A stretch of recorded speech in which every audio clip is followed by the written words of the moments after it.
Today I'm speaking with Wilhelmina Hoffman, who is a geriatrician in Sweden, specialized in dementia care. And she is CEO and Headmaster of Silviahemmet, which is the Queen's Foundation. As well, Ms. Hoffman is president of the Swedish Dementia Centre, which is the national government's financed Swedish Dementia Competence Centre, which is a big mouthful. So, Wilhelmina, would you tell us, first of all, what is the Swedish Dementia Centre and what is the Silviahemmet?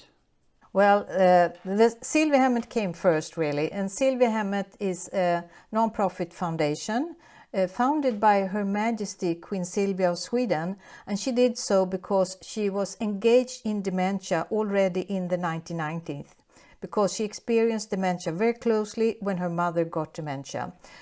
This is a non-profit foundation, and the Swedish Dementia Centre, that is the National Competence Centre, who will provide all people working in the area of care in both community sector and the hospital sector with information, knowledge, with books, brochure, web-based education programs free of charge, etc. So Silviahemmet has a wonderful new project, or maybe not so new, that you are involved with. It's very interesting and innovative, called Boklok.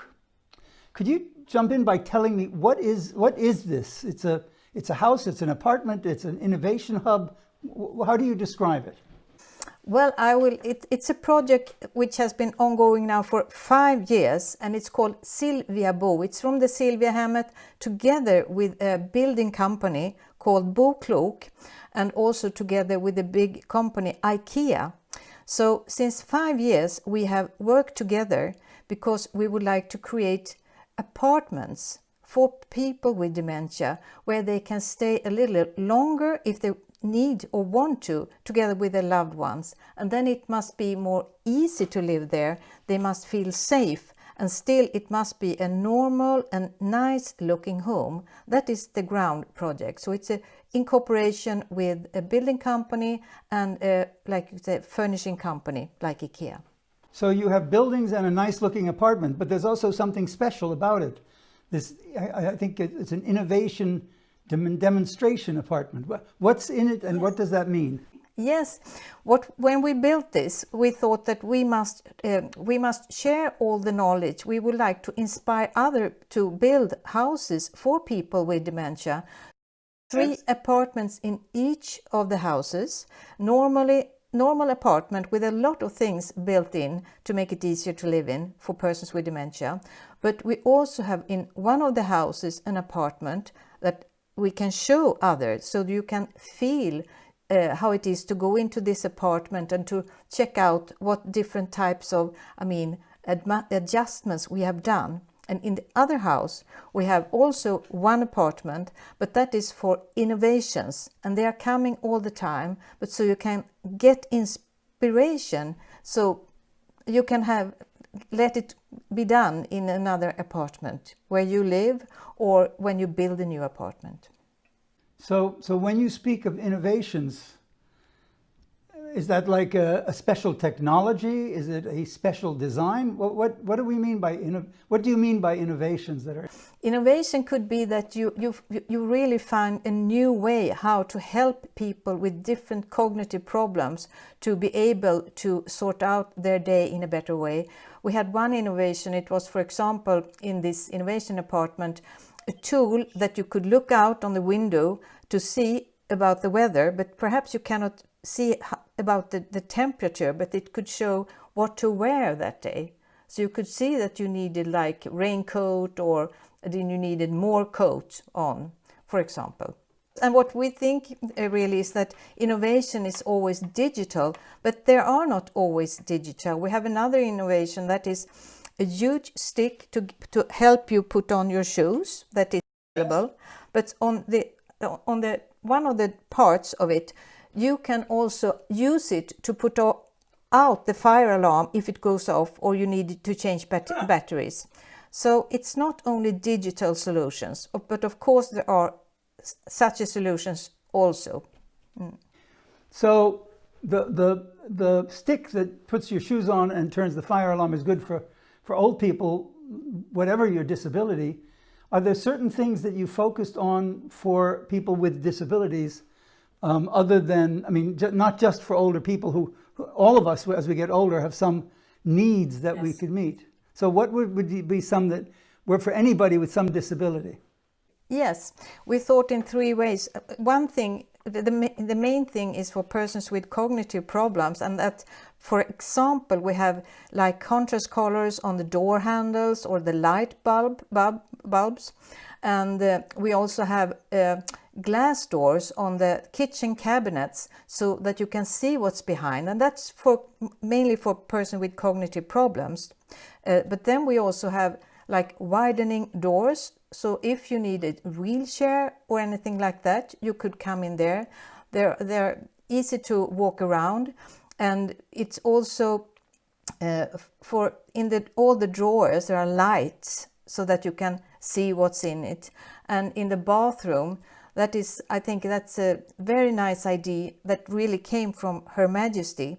It should be 2 entrances to this bathroom, one from the hall, that makes it easy if you are in a hurry, really, you've been outside, and the other entrance is from the bedroom. So that is good for very many people, of course, but it's also, if you are in a hurry, you must be able to get there. So there are more than 100 different solutions to add on in these apartments in order to make it easier for the person. And mainly it is like, it's not digital at all. We have digital solutions, but it's not like you must have this Wi-Fi, etc. to make it work. The doorway from the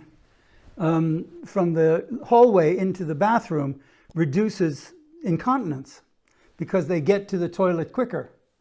Yes. And so that's a design change. It's like a window open to the outside so you can see the weather. And then there is the change, the innovation, which is a tool, like being able to put your shoes on and turn the fire alarm off. Are there also are there digital innovations as well? Yes, it is a system so that when you come to the house, you can connect with the person in the apartment, of course. And it's easy to get in, and that's also a digital solution. And well, I think that is mainly that at the moment, but I think that every year now, when we have been cooperating with the building company, IKEA and Silviahemmet together, I mean, we just know dementia, they know everything else. We add on new things. So I believe that there will be more digital solutions in the apartments, really. But from the start, they must not be too expensive for people to live there. It must be easy all the way. And there are so many smart things you can build in if you understand about cognitive problems to make it easier. And IKEA brought in several of their furniture, so we checked that they were stable. The table, you could rise up without the table going away. You mean you can lean on the table with your weight? Yes, and it's not going away because there's always fall risk for a person with dementia, for an elderly, and of course for a person with other handicaps. Yes. So we thought about both how to build in the apartment, in the walls, and in the kitchen, in the bathroom. And one thing that has been really appreciated from when we introduced this to our guests, the people with dementia and their families, that it's a half door in the bathroom. So if you're living with your husband, for example, with dementia, you can help him in the bathroom without getting wet because it's a half door. So these are also innovations that help the care partner or the person's partner clean or wash or something else. That's the meaning of it, to make it easier for both the person with dementia and the family member, of course, the carer. And what do you put in the walls? In the walls, all our knowledge. Well, you said you put things in the walls so that you could put bars, so you could add on bars to hold on in the shower and things like that. Yes, that is in the walls. You cannot see them, and perhaps you don't need that in the beginning, but we know that we get getting older and older, and we know that the dementia disease, you will decline. So there are built-in things that you can add on, and we use a lot of like contrast colors and slip-free floors, and so that you don't get annoyed or that you fall, for example. So how did this begin, this relationship between IKEA and Silviahemmet? Well, it really started with a cup of tea. And it was late Mr. Ingvar Kamprad, the founder of IKEA. He had since many years admired Her Majesty's work with people affected by dementia. And he himself has always been a man of the people, and he did really want to create furnitures and interior design affordable. So he came to Silviahemmet to meet with the Queen, and I was happy to join them. And he asked the Queen what she would like to do the next step, because we have a huge education program, we have daycare. And she said that her wish was to create a home that you could live in a longer time when you have dementia.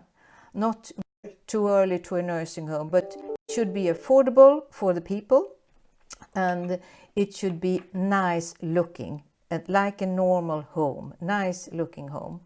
That was her wish. And then Mr. Ingvar Kamprad said, well, let's do it. So he introduced his building company he was working with called Skanska. So they created this, they had before created a company called Boklok, who creates affordable apartments. And yes, together with IKEA and the interior design, our work started 5 years ago, really. So we have been working together, learning a lot. And you've been involved as a geriatrician. Was the Queen involved? The Queen has been deeply involved from the start, really. And many of her experiences from being a family carer, really, of her mother, that has been added on, like the half doors in the bathroom, the door from the bedroom, so it must be easy to go find your way to the toilet, because that's where you're going. You wake up in the middle of the night. And also the colors, to have colors that you can feel nice colors, that it's not too much making you irritated, or soft colors and etc. She's been deeply involved from start, and is still very much involved, really. That's great. So it's not only, she didn't only say, okay, you go do it. She came to the meetings and she participated. Her Majesty participated. Yes, she is a wonderful queen. Oh, that's wonderful. In many innovations, unless the top down is involved, they don't last. So having the head of IKEA, having Ingvar Kamprad, and having Her Majesty involved means that these innovations and this whole innovative project will have greater effect. There's another piece that you mentioned, but I'm not sure how it happened, which is the education of caregivers who in many countries, including the US, including Australia, everywhere, are quite low status. So what was the effort, and how did it take place, and how did the status, what was done to improve the status? Yes, it's about our Queen again, because she is the founder of Silviahemmet, and her experience with her mother and the help she got from what we call assistant nurses in Sweden. They are having their education in high school. And she asked them, really, you're so good, you understand my mother, you understand symptoms, and you can support us, the family. What type of education do you have? And they said, we have no education, because that time it was no education available. That's when she decided to start Silviahemmet, this foundation. And when they got the training, both theoretical training about dementia care from the Silviahemmet philosophy, really outgoing from the palliative care philosophy, how to work in a person-centered way, in a team, and how to support family and be very good in communication and relationship. When they had performed this education, both theory and practice in the daycare, she provided them with the title Silvia Sister. Yes, and also a beautiful brooch with her signature, sigil you call it, and that made real difference because this started in 1996. We have added on later with nurses, Silvia nurses, with doctors, with occupational and physiotherapists. Also now we are working for what you call need assessors or case managers, also deacons, and now as we will start really in an ecumenic way for priests also. So many groups will be able to have the education about how to meet people, how to make the best, and the goal is highest quality of life, both for the person with dementia and the family. And I will add on also the team working, because if you know you do a good work, you will have a good team spirit also. It sounds to me from what you're saying that not only was Ingvar Kamprad a person of the people, but it sounds to me like the Queen was also of the people. This is a very personal commitment to these sort of low status people, to bring them back into society. I think I'm very happy to live in our country with the Queen like this, and she's doing it from her heart really. So that's why it's especially nice working with the Silviahemmet Foundation really. And we have reached further, more than now nearly 1,000 are specially trained in Sweden, and they are doing supervision for other people. And we have more education programs really running for whole care units. They get the training, so even if you are you're working in the kitchen or you clean or you, well, all care staff of course and the leaders are having the same education. Right, they all need to know communication, even if you're working in the kitchen. You need to know about dementia. You're building the rocket, the best dementia care, and you are important. You are providing, you are cleaning, you are important. What do you see as the next big step forward in what you're doing? Well, we hope that we can open up now the pilot project of the apartments, and because what we think is, our thought was to have our daycare guests, when it's too difficult to stay at home, because some people live in difficult apartments or difficult villas, to have them moving into the Silvia home, the project, the Silvia Bo, and then we follow that with research so that we can show that it can be a good way of for life, the quality of life. If you are having a nice apartment, you can be independent, but still you have a lot of, what you call it, connection with people with a lot of knowledge about dementia. I'm a strong believer in evidence-based. In other words, the next step for you is to not only put it in place, but to collect the evidence to demonstrate that it works. There have been so many innovations in dementia and other areas over the years, which are brilliant ideas, but there's no evidence. And so when people say, well, show me the results, there are no results to show. Not that they haven't had results, but so that's a very important investment of time and energy to make, which is to invest in creating the evidence so that future decisions become evidence-based decisions. Yes, I think that is really, really important, and that was the plan from the beginning. But the neighbors appealed against the houses. So still we are not able to use them. We are really working hard in order to get them to be the pilot project to start up. But still the apartments are they are already to be able to be somewhere else. But my wish was to have this pilot project, invite people from the municipality, from the county council, from different parts of the country to see what can be done with not too much money. in order to create the highest quality of life. It sounds to me like you will get this to happen, and then you will collect the data.